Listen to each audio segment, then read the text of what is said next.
저 동영상 저 뒤에서 좀 도와줘요. 그 동영상 켰는데 지금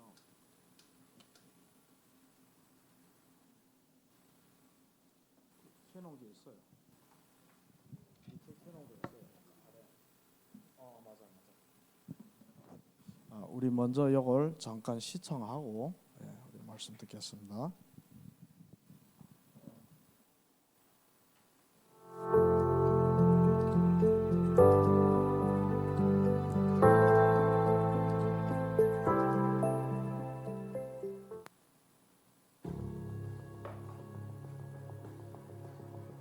사람들은 잔인한 범죄자를 일컬어 악마 같다고 말합니다. 그러나 성경은 악마가 비유적 존재가 아닌 실존임을 명백히 증거하고 있으며 악마의 이름이 사탄임을 알려주는 곳도 오직 성경이 유일합니다. 성경에서 사탄은 여러 가지 호칭으로 불리우는데 사탄을 가리키는 호칭들은 다음과 같습니다.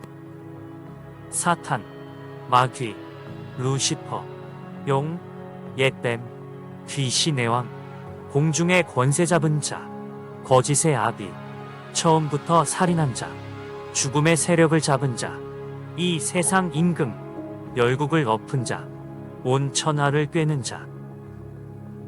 성경에 기록된 사탄의 호칭들만 잘 살펴보아도 사탄이 어떠한 존재인지 알 수 있습니다. 또한 매일같이 뉴스에서 들려오는 사기와 폭행, 살인, 전쟁에 관한 범죄 소식들이 최초에 누구로부터 시작되었고 누구에 의해 조종되며 누구에게 속한 일인지를 알 수 있습니다. 사탄은 본래 하나님으로부터 피조된 천사장으로서 영광스러운 직분을 갖고 있었으나 마음의 교만을 품고 타락하여 하나님을 거역하고 수많은 천사들을 선동했으며 결국 자신을 창조하고 자신에게 권능을 주신 하나님을 배반하고 대적하였습니다.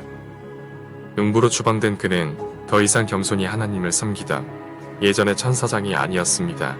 사탄은 자신 스스로가 신이 되고자 했고 숭배 대상이 되고자 했으며 그것을 실현하기 위해 하나님의 형상대로 지음받아 하나님을 섬기던 인류를 속이고 범죄케 하기에 이릅니다. 이는 그 손을 들어 하나님을 대적하며 교만하여 전능자를 배반함이니라. 큰 용이 내어 쫓기니 옛뱀 곧 마귀라고도 하고 사탄이라고도 하는 온 천하를 꿰는 자라. 땅으로 내어 쫓기니 그의 사자들도 저와 함께 내어 쫓기니라.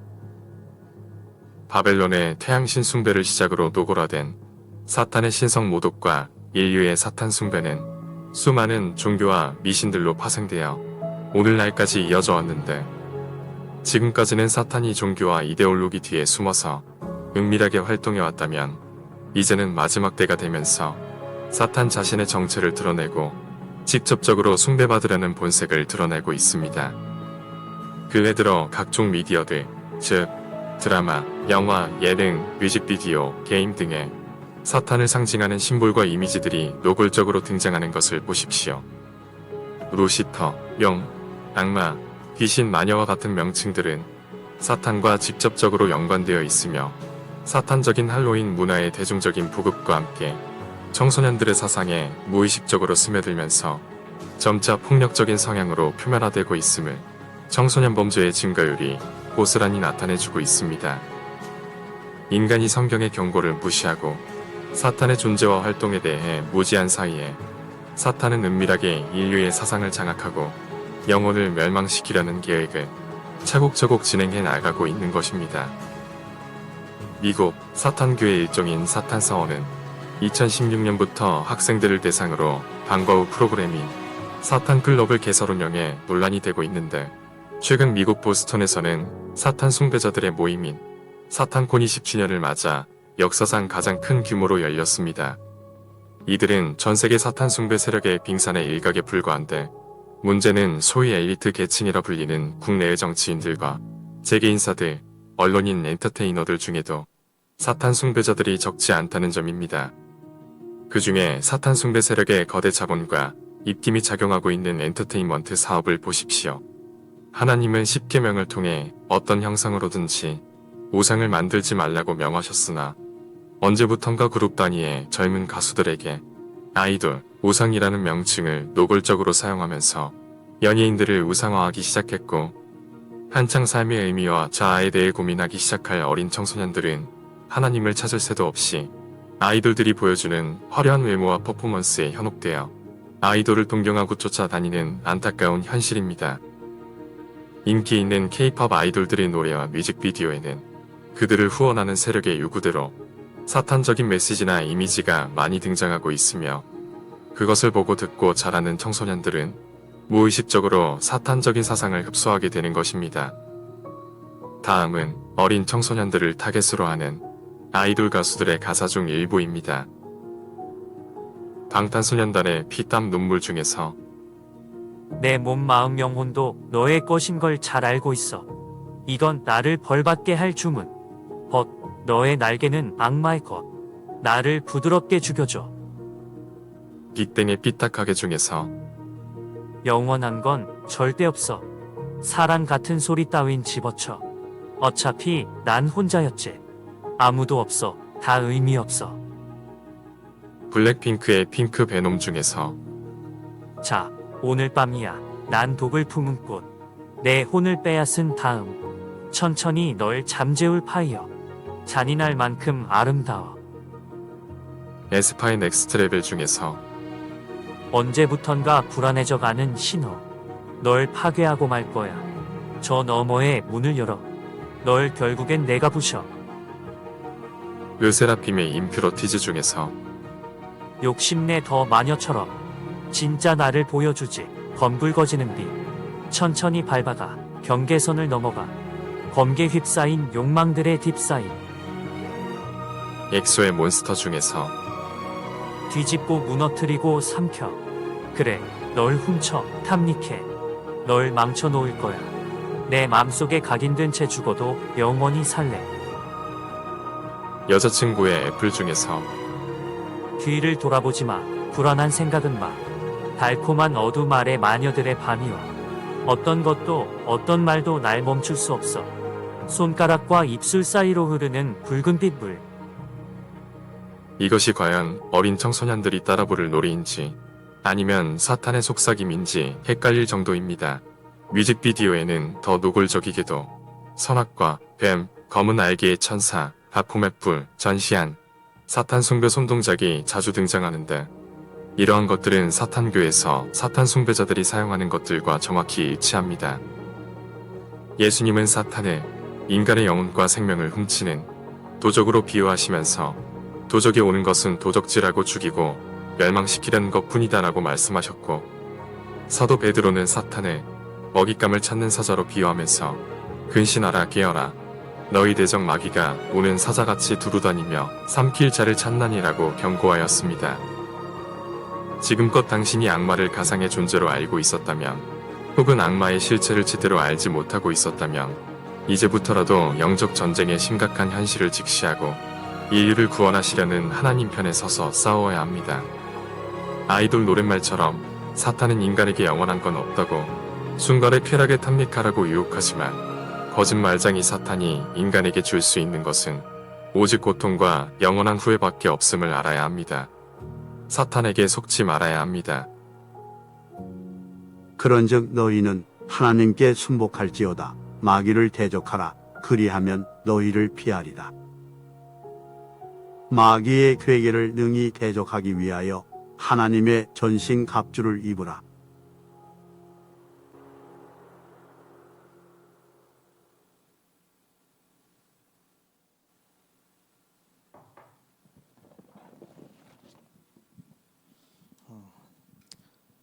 제가 이때까지 인터넷에서 본 자료 중에서는 제일 그래도 잘 사단의 실체를 폭로한 영상입니다. 예.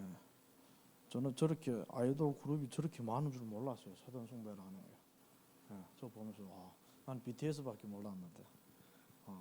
그런데 이 가사 자체가 아주 노골적으로 그러니까 영혼을 망치겠다는 그런 가사들인 거예요. 근데 제가 몇 곡 들어봤는데 곡은 있잖아. 좀 중독성이 있어요. 곡이 자꾸만 듣고 싶게 만들어져요. 그럼 애들 그냥 멋을 뭐 같이 따라 우리 찬양하는 것처럼 그냥 하는 거예요. 그건 완전히 그게 잡혀버리는 거죠 사단한테. 그래서 오늘 메시지 얘기에 다 들어가 있는데 우리 먼저 사단의 실제와 삼치유 그런 말씀으로 한번 말씀 나누겠습니다. 다음 페이지 우리 본문 먼저 요한복음 11장 25, 26, 43, 44절 우리 함께 읽겠습니다. 시작. 예수께서 이르시되 나는 부활이요 생명이니 나를 믿는 자는 죽어도 살겠고 무릇 살아서 나를 믿는 자는 영원히 죽지 아니하리니 이것을 내가 믿느냐. 이 말씀을 하시고 큰 소리로 나사로야 나오라 부르시니 죽은 자가 수족을 배로 동인 채로 나오는데 그 얼굴은 수건에 씻었더라. 예수께서 이르시되 풀어 놓아 다니게 하라 하시니라. 아멘. 우리 서로는 12가지 문제입니다. 그러니까 모든 사람은 태어날 때부터 영이 죽은 상태로 태어나고 하나님을 떠난 상태로 태어나고 사단의 자녀로 태어나죠. 그러면 사단이 아까 영상에서도 이렇게 봤고 성경에서도 말씀했듯이 사단이 왜 타락했냐면 자기가 신이 되려고 하는 거야. 그러니까 천사장의 위치에 만족을 못 느끼는 것은 자기가 신이 되려고 하는 거야. 자기가 하나님 되려고. 그러니까 나 중심, 성공 중심이 거기서 드러나는 거예요.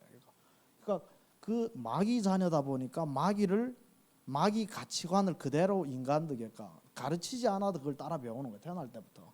그러니까 하나님이 형상대로 만든 인간이 타락해서 어떻게 말하면 사단이 형상이 돼버린 거예요. 이게. 그러니까 가르쳐주지 않아도 자기가 주인 되려고 해요. 그래서 많이 배운 사람들이 결국엔 네가 네 주인으로 살아 그거예요. 내가 내 주인이라고 깨닫는 게 진짜 깨닫는 거라고 그러는 거예요. 다음. 그리고 여기 저 오른쪽에 저게 달러죠. 돈이잖아요. 그 모든 사람들은 육신을 가졌기 때문에 일단 눈에 보이는 그 창세기 6장 보면 뭐라고 하는 거니까 육이 되었다고 했거든요. 우리를 보고 영이 죽고 육이 되었다고 했어요. 그러니까 육이 되니까 육을 채우는 게 1순위예요. 일단 그러려면 돈이 필요한 거예요. 그러니까 돈 쫓아가는 거예요. 그리고 이게 바벨탑이잖아요. 저게 그 다음부터는 어느 정도 먹고 사는 게 만족이 되면 그 다음부터는 내가 탑 꼭대기까지 올라가고 싶은 거야. 그러니까 인간의 힘으로 탑을 쌓아가지고 하늘 꼭대기까지 천국까지 올라가야 돼. 미친 짓을 하는 거예요. 그러니까 그 교만이 하늘을 찌르는 겁니다. 그런데 결국에는 다 망하죠. 결국에는 다 망해요. 그 많은 연예인들, 그 마이클 잭슨 얼마나 유명합니까? 그런데 되게 죽기 전에는 엄청 정신적으로 시달리다 죽었습니다. 또 철학가 니체라는 철학가도 죽을 때 엄청 고통스럽게 죽었어요. 그래서 그러니까 하나님이 없이 그러니까 자기를 인간을 드러내려고 하고 인간의 노력으로 뭘 그러니까 할 수 있다고 주장하는 사람들 말년이 엄청 그러니까 사단한테 이용당하다 결국에는 망하는 거예요. 그러니까 인간이 착각하는 게 자기가 주인이라고 착각하고 주인의 행세를 했다고 착각하는데 결국에는 그 보이지 않은 이 땅을 공중거에 잡은 자가 그러니까 이 지구 위에 있잖아요. 공중거에 잡은 자가 그러니까 모든 세상이 임금이 돼가지고 이 세상을 완전 조종하는 겁니다. 다음. 그러면 사단이 그냥 인간이 멸망할 수밖에 없는 운명에만 그러니까 만족하는 거 아니고 이 땅에 살 때도 완전히 그 사단이 그 틀을 가지고 그 문화라는 틀을 가지고 사람들이 이 문화 속에서 빠지면 못 나오게 해요. 한국에 그러니까 토속 신앙이라고도 민간 신앙이라고 할 수 있는데 그거 보고 지금 무당이라고 하는 거고. 다음. 요거는 그 서양에 이렇게 점치는 거예요. 점성술이라고. 그러니까 별자리라고 하는데 매월달면 그러니까 그 별자리에 따라서 그 성격이 정해져요. 그리고 그게 대충 맞습니다. 제가 이걸 연구를 했었구나 예수 믿기 전에. 그러니까 매월달이면 그러니까 혈액형처럼 되게 대충 4개 무리로 나오는데 대충 비슷해요. 근데 문제는 그걸 넘어서서 네가 매월달에 태어났으면 그 운세가 나오니까 그 돈 내고 운세를 그러니까 점치는 거예요. 그걸로 돈벌이 하는 거예요. 무당 비슷한 거죠. 다음. 요거는 그러니까 그 제사 지내는 문화 있잖아요. 저 공유 알죠? 저 카톨릭이에요. 제가 검색해 봤거든요. 가톨릭도 저렇게 돼지머리 놓고 저렇게 제사하는 거는 금지되어 있습니다. 공식적으로 금지되었어요. 근데 저 연예인이 저걸 하는 거예요. 저러고 또 성당 가겠죠. 성당 가겠죠.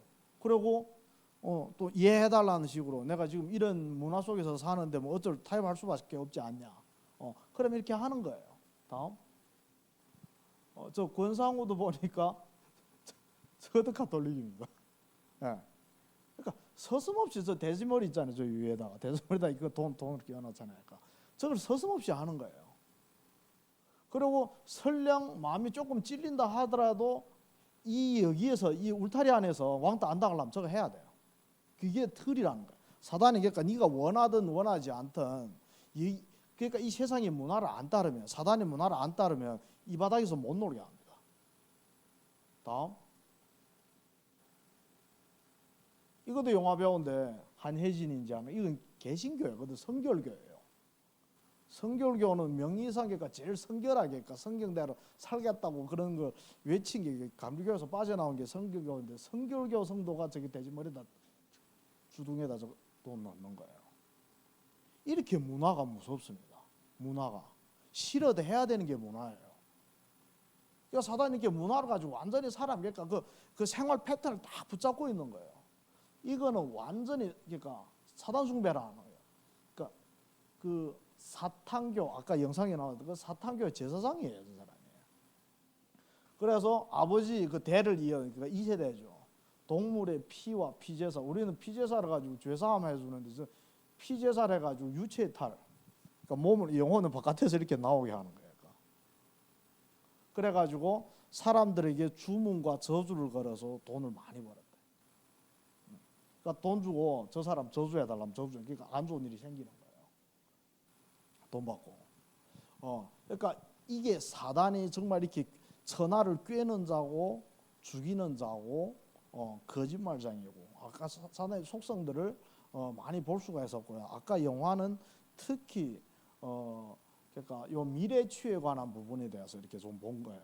그러니까 렘넌트들을 어떻게 우리는 아이돌을 별로 안 보잖아요. 근데 애들은 저 가지고 완전 잡혀 있거든요. 그래서 우리 본론은 그러니까 과거, 오늘, 미래 치유인데 과거 치유는 그 이미 우리한테는 이미 끝난 문제예요. 그러니까 영혼구원을 얘기하는 겁니다. 그러니까 근본 문제에서 그러니까 우리도 뭐 영적 상태는 창세기 3장, 6장, 11장에 아직도 영향을 받고 있고 요 문화의 영향 아직도 받고 있고 그 불신자 상태가 남아 있지만 근본적으로는 빠져나왔어요. 그러니까 출애굽한 것처럼 일단 그 안에서는 완전히 빠져나온 건 맞아요. 우리 영혼 구원 받았어요. 그러니까 과거에 그러니까 내 의지와 상관없이 이렇게 살 수밖에 없었던 그 인도를 받을래야 받을 수가 없어. 사단이 인도를 받는데 어떻게 해서 빠져나옵니까? 그러니까 절대 불가능해서 빠져나온 이게 과거 치유예요.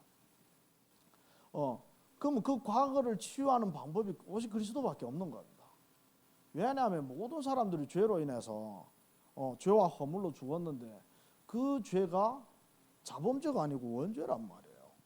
그 원죄를 해결할 수 있는 방법은 그리스도가 직접 십자가에서 피 흘려 죽으시고 우리 죄값을 가져가는 것밖에 없어요. 그래서 뭐라고 하죠?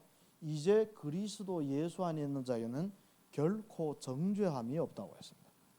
죄를 짓는데 정죄를 안 해요. 예수님이 우리 대신 정죄를 받았기 때문에 우리를 정죄를 안 합니다. 그러니까 죄 문제가 완전히 해결된 거예요. 과거, 현재, 미래 죄 문제가. 그리고 사단이 이 세상에 임금으로 딱 와 있고 영혼을 원래 붙잡고 있었는데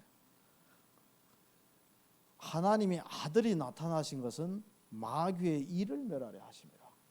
마귀의 일이 뭡니까?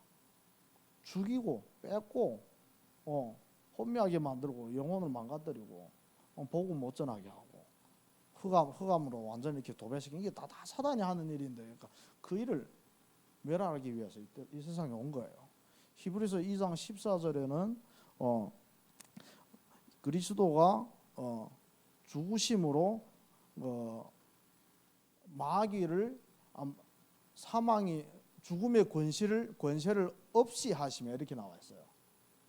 우리 한번 찾아볼게요. 히브리서 2장 14절.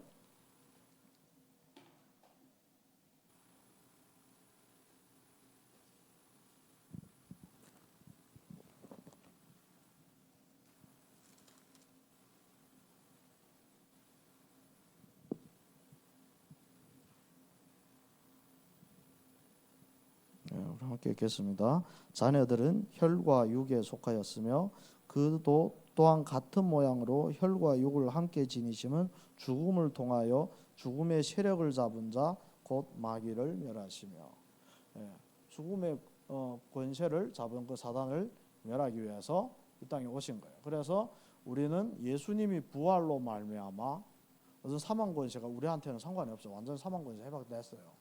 그럼 이제 하나님만 만나면 돼요. 그럼 하나는 만나는 그 방법이 성경 구절 잘못 썼네. 요한복음 14장 6절입니다. 내가 곧 길이요 진리요 생명이니 나로 말미암지 않고는 아버지께로 올 자가 없느니라. 오직 그리스도를 통해서 그리스도가 하나님 만나는 길로 오신 거죠. 그래서 이 과거 치유에서 해방되는 근본 문제에서 해방되는 방법은 오직 삼중직 가지고 정말 하나 그리스도의 일을 한 그리스도밖에 답이 없습니다. 그것을 전하는 게 전도고요. 이것이 과거 치유고, 그럼 오늘 치유는 뭐냐? 다음, 구원은 받았는데 아직도 그 창세기 3장, 6장, 11장 그리고 그 세상 문화 13, 16, 19 그리고 6가지 상태 후유증은 아직도 남아 있어요. 어떤 사람들은 어느 정도로 심각하냐면 도대체 구원받은 게 맞냐가 의심할 정도로 심각합니다. 구원받았는데 본인도 몰라 구원받았는지 안 받았는지. 그러니까 그 영적 상태는 여전히 사단의 영향을 압도적으로 받고 있는 그 영적 상태란 말이죠. 우리 강단에서 이번에 말한 게 바로 누군가 하면 그 무덤에서 살아난 나사로의 상태예요. 살아났는데, 죽었다가 살아났는데 이게 꽁꽁 묶여 있는 상태. 아주 상징적이잖아요. 누구한테 묶였겠어요?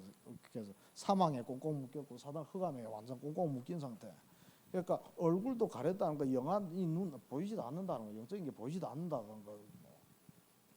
그러니까 영적 상태가 바뀌지 않으면 그 어떻게 되는가 하면 그 광야의 그 1세대들을 어떻게 됐어요? 다 죽었어요. 구원 받았냐? 구원 받았어요. 구원은 받았는 영혼은 구원 받았는데, 그러니까 애굽이라는 데서 탈출했는데 양의 피를 바르고 어쩌면 하나님이 은혜로 그 말씀을 순종하게 해서 양의 피를 발랐다는 게 우리 지금 말하면 그리스도로 고백한 거예요. 양의 피를 발랐다. 구원은 받았는데 문제 부딪힐 때마다 불평불만하고 원망하고, 그리고 하나님 도저히 쓸 수 없어서 그냥 거기서 다 늙어 죽게 만들어요. 그러니까 이 영적 상태 가지고서는 그러니까 이 세상에 이 살아있는 또 실제 삶 속에서 응답을 받을 수가 없습니다. 재앙이 오면 그냥 당해요. 불신자하고 똑같게 하고. 그러면 그리고 그러니까 이 영적 상태를 치유해야 되는데, 그러면 그 우리가 먼저 그러니까 이런 영적 상태가 좀 여러 가지 뭐 복합적인 이유가 있겠지만 불신앙하는 게 제일 큰 이유입니다. 불신앙 말씀을 안 믿는 거예요. 말씀을 안 믿는 거예요. 그러니까 예수님이 본문에서 뭐라고 했어요? 그러니까 지금 내가 당장 지금 살리겠다고 하니까 그러니까 살아날 거 믿냐고 하니까 뭐라고 해요? 그러니까 죽은 다음에 이제 예수님이 다시 재림할 때 다시 오실 때 부활할 수 믿습니다. 그 모르는 사람들은 와 믿음이 좋네 그렇게 생각할 수도 있어요.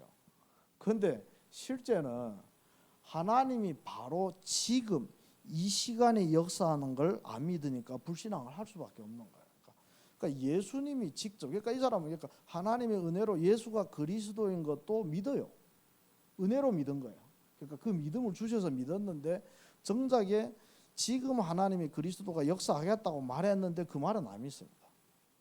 그래서 믿음이 은혜라는 게 그래서 하는 얘기예요.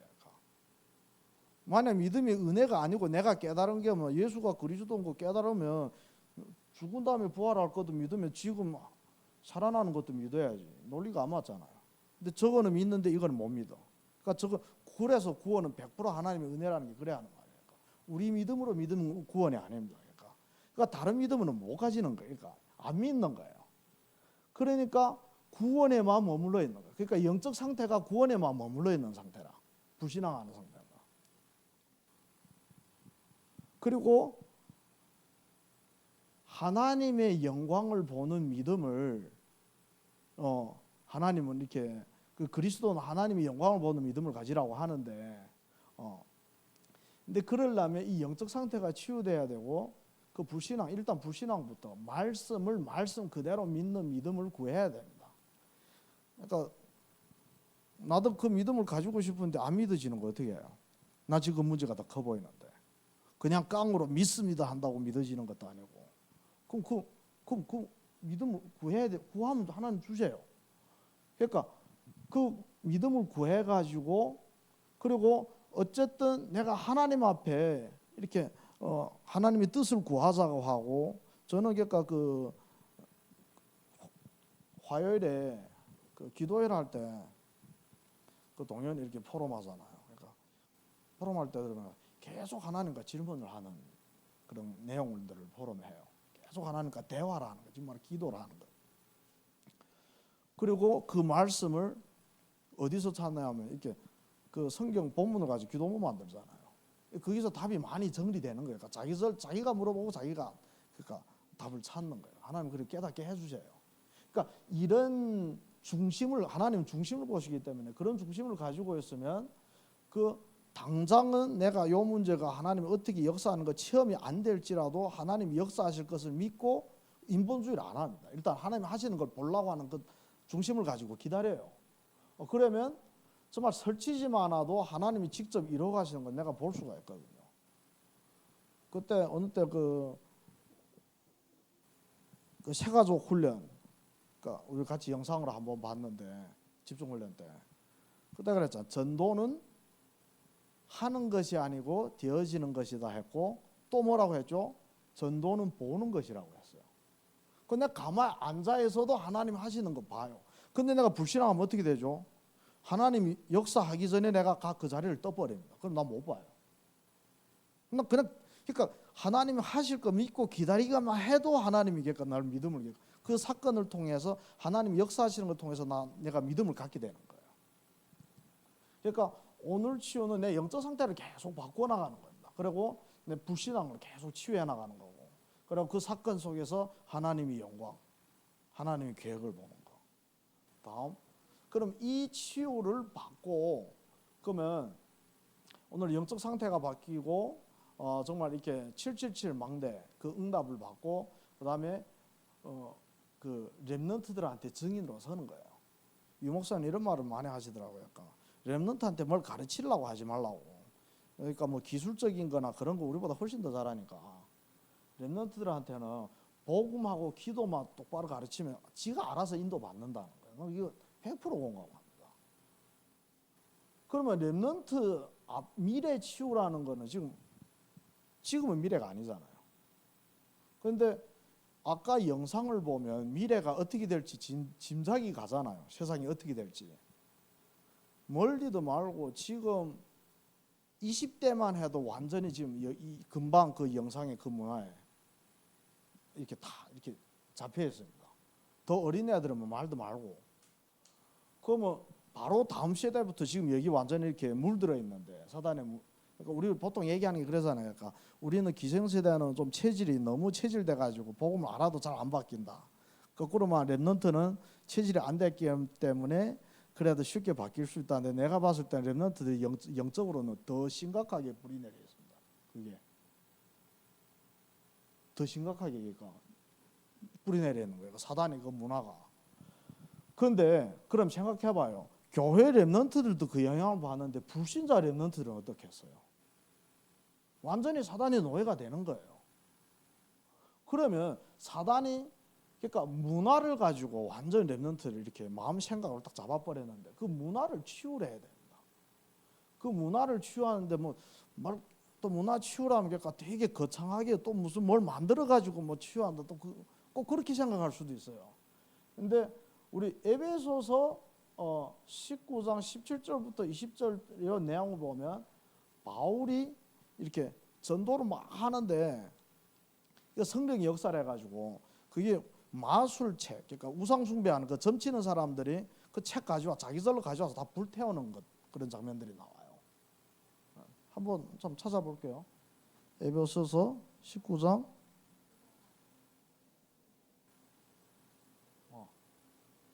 잘못됐어?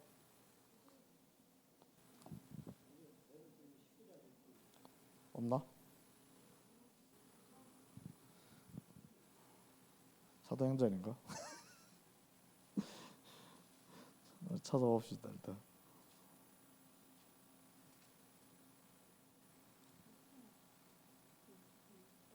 맞아요. 사도행전 19장 맞아요. 19장 17절부터 20절까지 우리 잠깐 볼게요. 시작. 에베소에 사는 유대인과 헬라인들이 다 이 일을 알고 두려워하며 주 예수의 이름을 높이고 믿는 사람들이 많이 와서 자복하여 행한 일을 알리며 또 마술을 행하던 많은 사람이 그 책을 모아가지고 와서 모든 사람 앞에서 불사르니 그 책값을 계산한즉 은 5만이나 되더라. 그러니까 이게 성령이 막 강하게 역사하니까 그 에베소가 우상 숭배가 상당히 심각한 지역이었습니다. 근데 그 유대인과 헬라인들이 그 일을, 그러니까 유대인은 그러니까 원래 하나님 섬기던 사람들, 헬라인들은 이방인들이 아니니까 두려워하며, 오히려 하나님을 두려워하는 게 정상이에요. 하나님을 두려워. 그러니까 원래 하나님을 멸시하고 사단을 두려워하던 사람들이 흑암을 꺼버리니까 하나님 두려운 거예요. 그래 와서 우상 숭배했던 거 가서 자기들로 가져와서 불사르고 18절에 보면 그러니까 자복해서, 그러니까 자기 죄를 회개하는 거예요. 제가 듣기로 한 70년대 한국 교회가 이런 일이 일어났다고 합니다. 그러니까 막 자기들로 막 경찰서 가서 막 그러니까 자수하는 일들도 많이 막 일어나고, 그러니까 회개하는 일들 엄청 많이. 그러니까 그때 70년대 한국 교회가 급속하게 발전해요. 성령이 그때 막 기름 부은 거예요. 그러니까 성령이 역사라면 이렇게 문화가 치유가 돼요, 저절로. 그러니까 우리가 막 지금 우리 그 영상 보면 좀 미안한데 저 다락방 만든 거 아니에요, 저게. 되게 잘 만들었습니다, 그런데 다락방 만든 거 아닌데. 그럼 3단체는 이 교회보다 훨씬 더 잘 만들어요. 기술적으로는 오히려 그 사람들이 나아요. 그러니까 우리가 어떤 기술 가지고 뭐 바꾸는 거 아니에요. 그러니까 그 사람들의 흑암이 꺾이면 그 사람이 가지고 있는 그 기술들이 복음 문화로 다시 바뀌어 버립니다. 그러니까 바울이 가장 앞장서서 그러니까 그 그리스도인들을 핍박하는 역할을 했는데, 바울이 바뀌니까 그 바울이 가지고 있던 그 율법을 너무나도 이렇게 그 유대교 사상을 누구보다도 더 잘 알고 있고, 유대인들의 습관 누구보다 더 잘 알고 있고, 정서를 알고 있고, 그리고 그 박식한 학문들이 오히려 전도라는 데 다 쓰임 받잖아요. 그러니까 다시 말해 복음으로 흑암이 꺾여버려서 그 중에 하나님 예비한 한 사람이 바뀌어버리면 그 사람이 가지고 있는 기능 가지고 다 바꿀 수 있어요. 우리가 직접 바꾸는 거 아닌데. 그리고 네피림 시대 치유. 문화가 이렇게 사단의 문화로 이렇게 딱 세상이 도배되어 있으면 네피림 문화가 완전히 이렇게 판을 치고 이렇게 돼요. 그러면 그럼 네피림이 판을 친다면 결국에는 사단이 판을 친다는 얘기인데, 그러니까 하나님 나라가 아니라 사단의 나라가 완전히 이렇게 세상을 장악하고 있는데, 그걸 치유하는 거는 그 후유증 그러니까 오직 그리스도를 선포하면서 하나님 나라를 확장하는 방법밖에 없습니다. 그러니까 전도밖에 없어요. 하나님 나라를 확장하는 것만큼 그 네피림 시대는 치유되게 되었습니다. 그냥 앉아서 우리 여기 앉아서 그냥 예수는 그리스도에 소용 없어요. 약간 그걸 나가서 계속 그러니까 확산해 나가야 됩니다. 그걸 꺾으면서. 그리고 후유증 시대. 이런 그러니까 그 이스라엘 백성들을 예를 보면 그 광야로 나왔을 때 어떤 후유증들을 가지고 있었어요. 노예 근성이 상당히 그러니까 깊게 뿌리내려 있었습니다. 이스라엘 사람들 노예 생활을 그렇게 했으니까 광야 나와서 뭐라고 해요? 제일 처음에 불평하는 게 우리가 굶어 죽게 생겼다고. 그것도 그게 있을 때는 얻으라도 먹었는데, 그러잖아요. 거지 근성, 노예 근성이 후유증으로 그대로 남아 있는 거예요.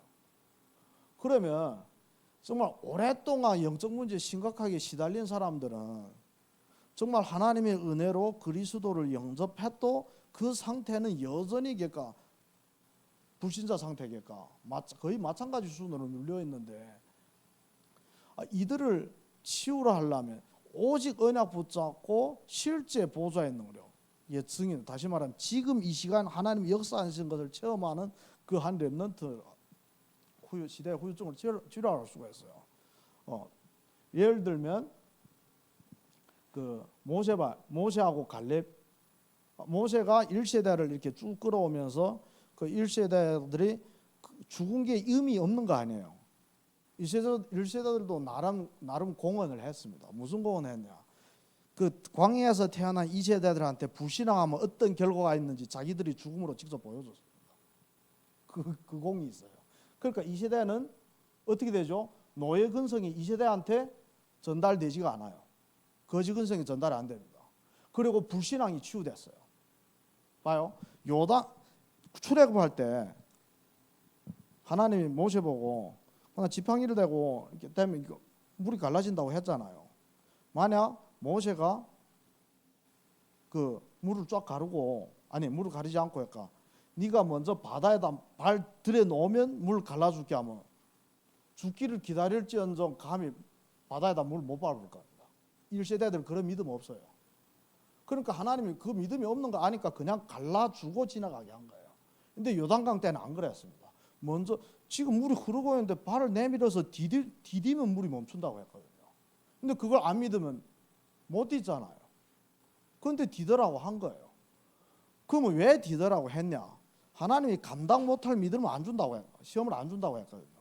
이 세대는 그 1세대들이 얼마나 불신앙하면서 불신앙 결과가 어떻게 말하면 비참하게 죽는 걸 직접 보고 또 하나님이 말씀이 그대로 성취되는 것을 이 세대는 직접 봐오면서 훈련이 된 거예요. 그러니까 밟으라고 하니까 밟았습니다. 믿음으로. 그리고 여리고성도 말이 안 되잖아요. 위에서 지금 지키고 보고 있는데 그 밑을 이렇게 돌아라는 거잖아요. 밑에다 돌 뿌릴 수도 있고 화를 쏠 수도 있고 돌 때. 그러니까 그런 생각만 가져도 못 돌아요. 1세대라면 100% 안 돌았습니다. 미친 짓이라고 안 돌 거예요. 2세대니까 도는 거예요. 렘넌트들이니까. 그러면서 이게 무슨 말을 하고 싶은가 하면 이 노예 근성이 이렇게 치유되면 그러니까 이 렘넌트들이 그러니까 어릴 때부터 계속 이 복음 안에서 이 기성세대들이 어떻게 불신앙으로 인해서 비참한 삶을 살고 있는지 직접 눈으로 보고 그리고 하나님이 어떻게 말씀을 성취하는 걸 이런 게 체험이 되어지는 그 여정 속에 있다고 한다면 이런 것들이 치유가 됩니다. 사실 그 한 사람인데요. 그 정말 언약을 100% 붙잡고 있고 실제 하나님이 내가 지금 기도할 때 바로 응답하는 걸 믿는 그 지도자 한 명이면 그 많은 이 세대들을 이끌 수가 있습니다. 다 믿음이 좋을 필요가 없어요. 원래 누가 앞장서서 따라가게 돼 있거든요. 그리고 갈렙도 그러잖아요. 그러니까 하나님이 약속하신 저 성을 내게 주옵소서 그러잖아요. 그러니까 되게 당당하게 요구하는 거예요. 그리고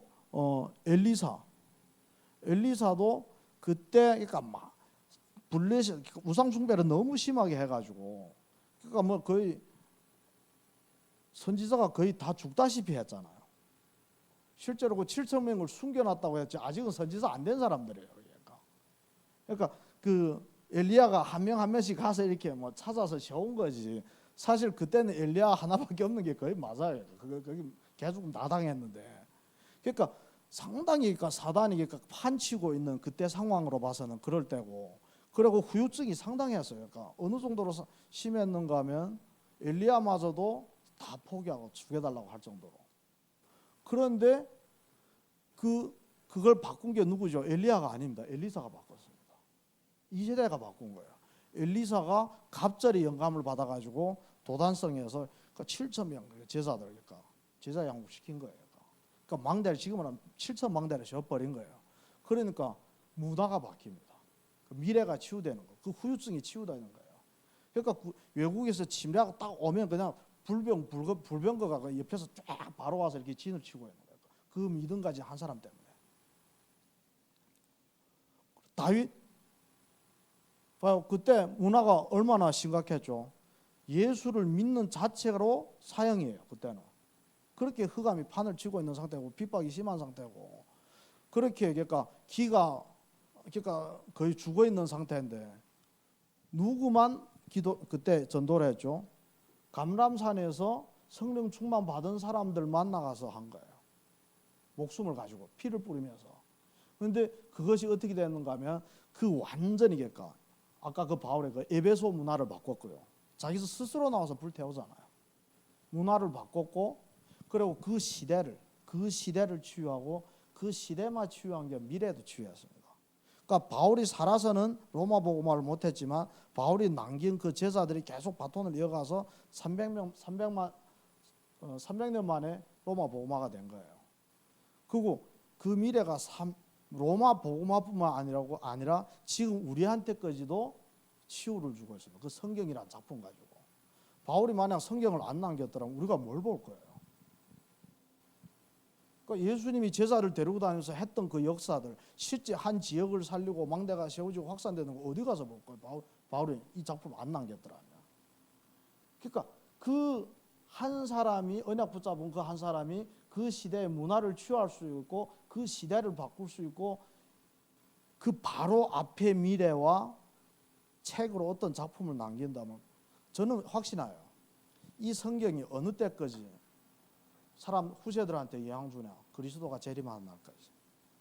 예수님이 올 때까지. 이게 1000년이든 만년이든 성경책은 100% 하나님이 안 없앨 거라고 저는 확신합니다. 그러니까 미래를 치유할 수 있는 거예요. 우리가 듣고 있는 이 복음 있잖아요. 지금 문서로 많이 정리되어 있거든요. 지금 우리가 듣고 있는 이 복음이 많이 정리되어 있는데 특히 그 성경적 전도를 이렇게 바울이 했던 전도, 예수님이 했던 전도, 초대교회에서 했던 전도를 지금 그것을 정리해 가지고 지금 다락방 전도 운동이라고 지금 시작됐는데 그거 지금 다 문서화가 돼 있어요. 무슨 말이냐 하면 다락방이라는 단체가 예수 그리스도가 오는 날까지 100% 존재한다. 그건 장담 못하지만 하나님 남긴 그 책은 남아있을 거라고 저는 확신합니다. 그래서 이 성경이라는 작품을 사실 2000년 전에 만들었는데 결국에는 로마가 국교가 되면서 싹이니까 완전 중세에 가서 암흑기가 되고 가톨릭이 완전히 역행하고 그런데도 성경이 살아있으니까 또 다시 시작되는 거 봐요 지금. 그래서 미래를 이렇게 치유할 수가 있고요. 다음. 그럼 결론은 뭐냐? 우리가 믿음이 없이는 하나님을 기쁘게 하시지 못하는데 그럼 그 믿음이 무슨 믿음이냐 하면 하나님이 절대 주권을 완전히 의지하는 믿음. 성경의 말씀대로 하면 이 말이랄까 모든 것이 합력하여 선을 이루는 그 말씀을 믿는 믿음이에요. 모든 것이 합력해서 선을 이룬다. 그러니까 모든 만남, 모든 사건 내 입장에서 봤을 때는 서로 상관이 없는 건데 하나님은 그 서로 상관이 없어 보이는 사람들 그 환경, 그 시간을 이렇게 믹스를 해가지고 하나님 뜻을 이루어가는 거예요. 그걸 믿냐 안 믿냐요. 제가 이천에 있다가 지금 여기 온 거잖아요. 이천에 있다가 여기 온 거잖아요. 근데 저는 그때 반석교회가 있는 줄 몰랐어요. 존재도 모르고 나왔어요.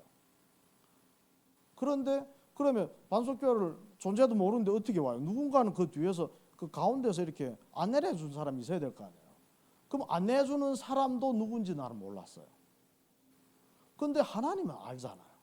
그러니까 하나님은 서로 무게 아무 상관도 없는 두 사람이 어느 중간지대에서 만나게 하고 그리고 그 포럼을 통해서 계속 연락 주고받게 하고 그러다가 그 교회에서 나오는 사건이 터졌고 그러다가 여기 오게 되니까 그러니까 그냥 따로따로 봐서는 서로 독립적인 사건인데 하나님은 그걸 다 하나님이 절대주권 속에서 이루어가는 거예요. 그러니까 우연이라는 건 하나도 없고 모든 것은 하나님이 그러니까 계획이 있고 모든 일에는 하나님 뜻이 있는데 그 뜻이 무엇인지 모를지라도 하나님은 반드시 그 어떤 의미를 가지고 요 사건을 일으켰다는 것을 믿는 믿음. 그리고 요 사건이 나는 지금 무슨 뜻인지 몰라도 하나님 반드시 이 모든 일을 합력해서 하나님 뜻을 이루어갈 거라는 그게 절대 주권을 믿는 믿음이거든요. 그러면 있잖아요. 그러니까 막 안절부절하고 막 그럴 필요가 없어요. 뭐 전쟁 난다. 전쟁 나무 어때서? 전쟁 나는 것도 하나님 허락한 건데 하나님 허락 안 하면 전쟁 못 나요. 전쟁 났다는 거는 하나님 허락했기 때문에 나는 겁니다. 그럼 뭐 전쟁 나면 너 벼랑 우리가 막 맞아 죽고 이게 다 맞아 죽으면 어쩌냐? 그렇게 허무하게 죽게 할 거는 같지 않아요. 예. 하나님 우리를 아직도 쓸 일이 남아 있기 때문에. 그러니까 이런 거, 그러니까 이 절대 주권만 믿어도 이렇게 막 불신앙을 안 하는데 일단은. 두 번째, 이번 주에 계속 강조했던 말씀이니까 지금 하나님 역사하심을 믿는 그 믿음. 우리 계속 그러죠. 예수는 그리스도 모든 문제 해결자인데 요 문제가 나하고 연관이 딱 되면 모든 문제 해결자 아니에요. 나하고 연관되면 모든 다른 사람한테 문제 일어났잖아요. 메시지를 해요. 문제 앞에서 답 찾아라. 갈등하면 갱신하라는 사인이다. 자기한테 오면 그게 안 돼요. 그러니까 메시지는 다 한다니까 나한테 오면 안 돼요. 왜? 그러니까 하나님이 능력이 부족하다고 생각하지는 않습니다. 내가 기도를 하는데 하나님이 응답해 줄 능력이 없다고 생각해서 불신앙하는 거 아니고 하나님이 능력은 있지만 내 기도를 지금 들어줄 거라는 데 대한 확신이 없는 거예요. 근데 저 같은 경우를 보면 좀 그래요. 그러니까 좀 오늘 좀 하루를 좀 내가 봤을 때도 되게 혼미하게 하루를 지금 지내고 있단 말이죠. 그러면 근데 어떤 뭐 사건이 터졌어요. 기도하는데 어떤 마음이 오는지 알까? 상태 좋을 때 기도하면 응답해 주겠는데 이 상태에서 응답해 줄까? 내가 미리 판단하고 있어. 아버지는 꼭 상태가 좋아야 응답해 준다고 성경에 말한 적이 없거든요. 하나님이 뜻대로 구하면 응답을 준다고 했어요. 하나님 뜻에 맞으면. 근데 아무리 상태가 좋아도 하나님 뜻이 안 맞는 기도는 안 줍니다.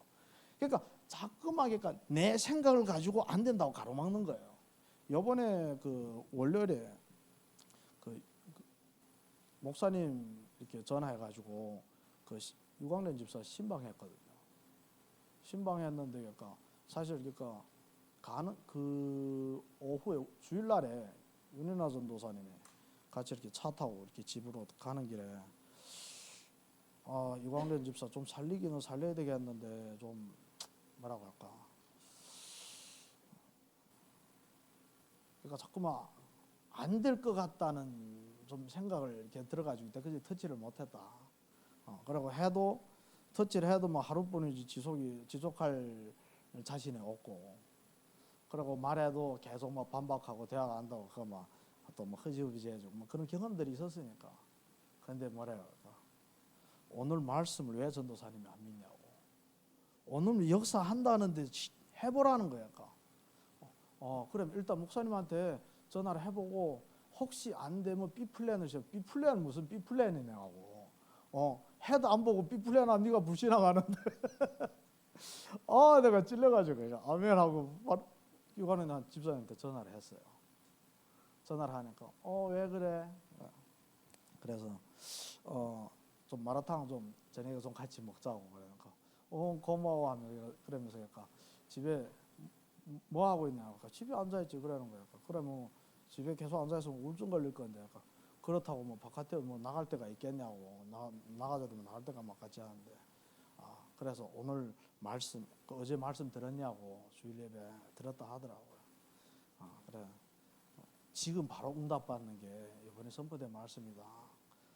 그래서 오늘 우리 지금 같이 응답 받아보자 하니까 자기 아침에 새벽에도 들어왔다는 거예요. 못 봤어요. 새벽에 들어왔다는 거예요. 그러니까 이 차를 그러니까 제가 한 것도 들은 거예요.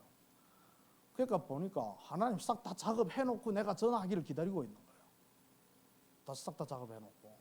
그리고 바로 이튿날에 또 그 새가족 또 훈련을 또 참가를 했어요. 이거 보면서 그러니까 메신저인 나도 계속 그러니까 옛날에 안 된다는 경험을 가지고 오늘도 안 될 거야.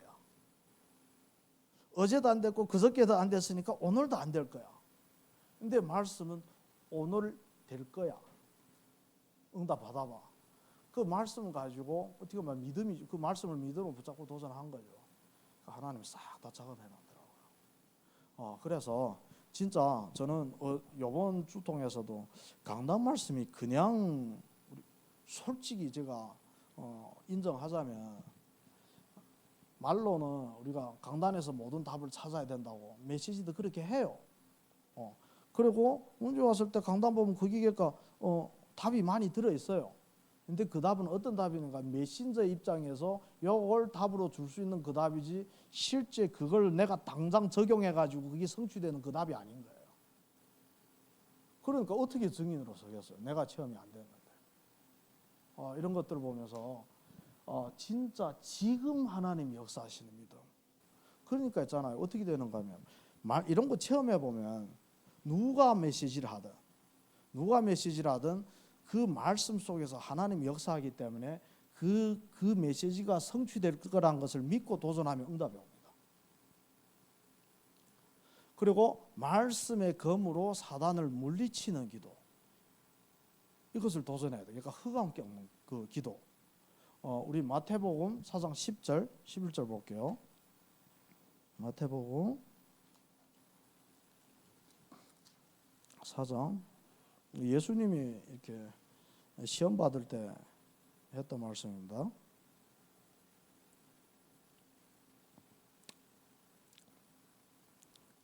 우리 9, 10, 11 마태복음 4장 시작. 이르되 만일 내게 엎드려 경배하면 이 모든 것을 내게 주리라.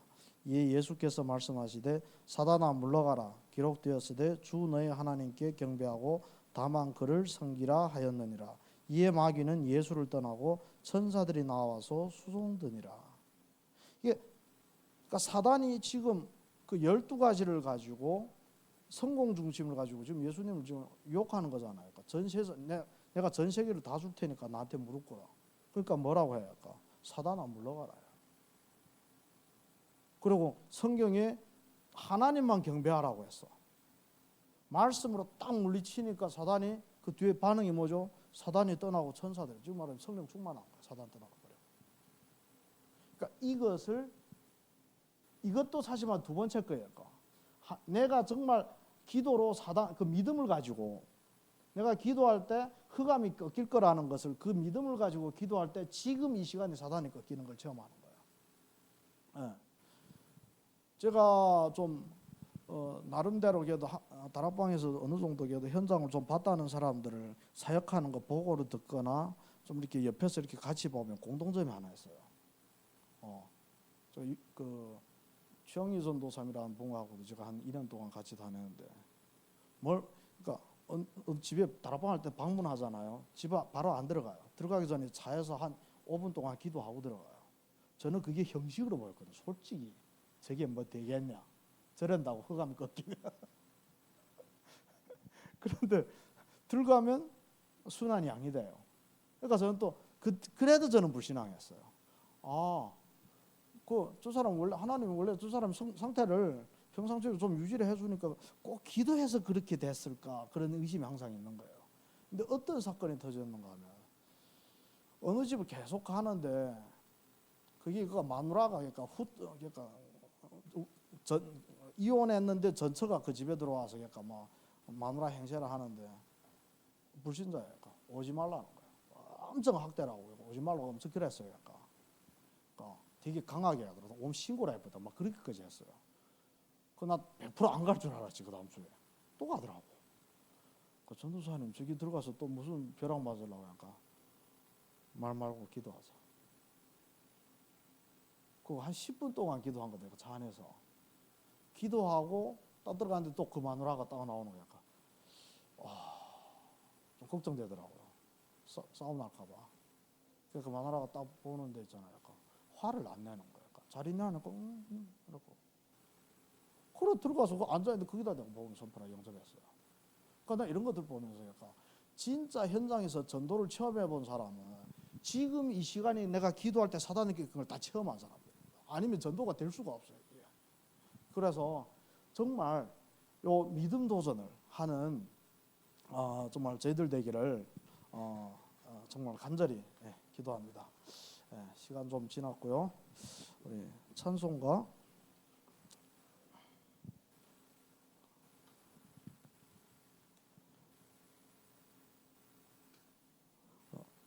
275장 아니 499장 우리 찬송가 찬양하겠습니다.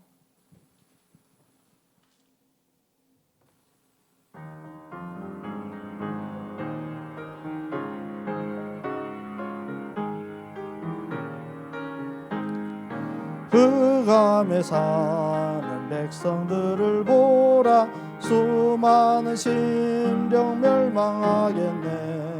그 누가 갈까 주의 복음 들고 생명을 구원하는 곳으로. 큰 권세 주께 있으니 큰 권세 주께 있으니 너는 가서 주의 복음 전하라. 주가 너 항상 지키리라. 구원의 문은 넓게 열렸으니 십자가 군병 일어나거라. 너희의 힘을 하나로 뭉쳐서 죄악의 쇠사슬을 끊어라. 큰 권세 주께 있으니 큰 권세 주께 있으니 너는 가서 주의 복음 전하라. 주가 너 항상 지키리라. 온 천하 만민 승리의 그날에 영광과 찬송 주께 드리네. 속죄함이 구원받았으니 기쁘게 할렐루야 부르세. 큰 권세 주께 있으니 큰 권세 주께 있으니 너는 가서 주의 복음 전하라. 주가 너 항상 지키리라.